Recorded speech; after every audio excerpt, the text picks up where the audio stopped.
We now start our open forum where citizens have up to 3 minutes to speak on items not involving our current or advanced agenda, or items of a political nature, either a current campaign or upcoming campaign, not involving personal attacks on anyone, not involving questions for the council. If you have questions for us, you're welcome to meet with us after we're done. Ron Wright, you have 3 minutes. And Mr. Wright, I'm trying to figure out what your topic is. You got demand for something?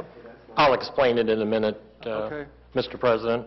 Mr. President, members of the City Council, this is regarding a formal demand for an immediate inspection of the RPS parking garage as an imminent public safety hazard.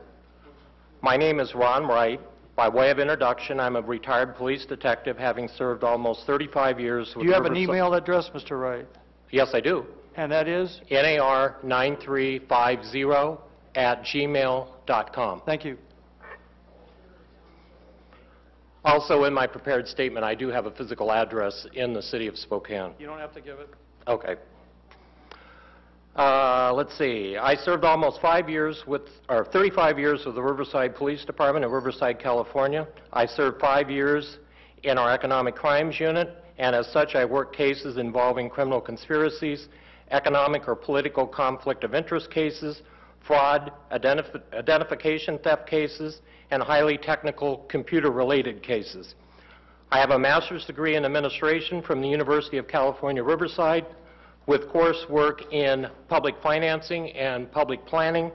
I served for 2 years as the planning commissioner with the city of Grand Terrace in California.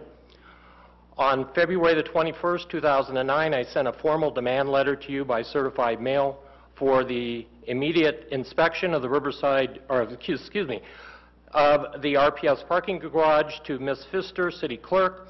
I also enclosed DVD copies of investigative journalist Larry Shook's video that he released with his major investigative report last week on the RPS bond fraud and the death of Joe Savage in the RPS parking garage. Shook's comprehensive report can be found here, girlfromhotsprings.com. In summary, Shook's report has on-the-record statements from former city officials Dennis Berenger and Nick Drazic that former city manager Bill Pupo ordered that the RPS parking garage would not be inspected during the inspection. Berenger and Dragic said Pupo received this direction from the RPS developer, Betsy Coles.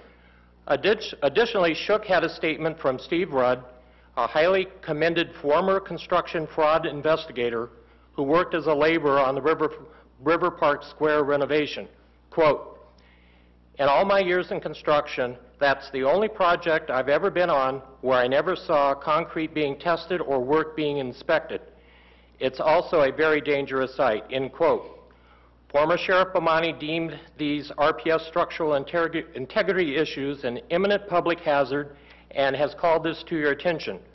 Sheriff Bomani is also alleging that the RPS parking garage was never inspected after the repair work was completed after Savage's death. Former Sheriff Bomani, thank you.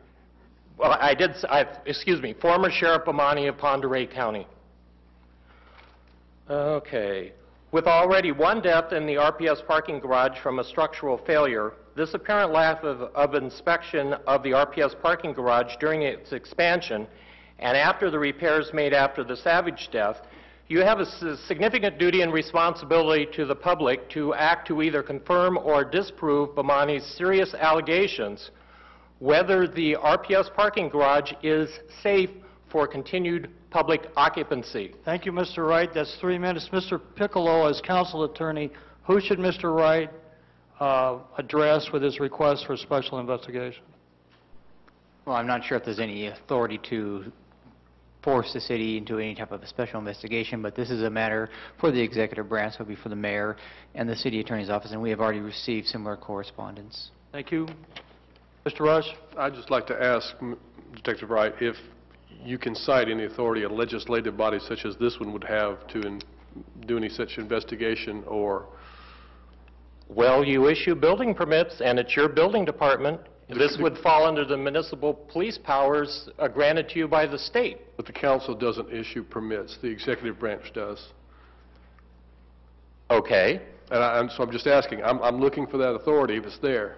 Well, you as the policy setters, I'm advising you of a serious problem within the city of Spokane with regard to a public structure that was not inspected, that you've already had one death in already. And have you forwarded your request to the mayor and the city attorney? Yes, I have. Okay, thank you. Mr. Apple? You know, we just heard from the Planning Commission stating that we have a complaints-driven model here, and I'm just wondering, are we selectively enforcing our complaints-driven model? That can only be answered by the mayor and the city attorney. Thank you, Mr. Wright. You're welcome. Thank you. Mr. Strange? Tomlinson? I suspect he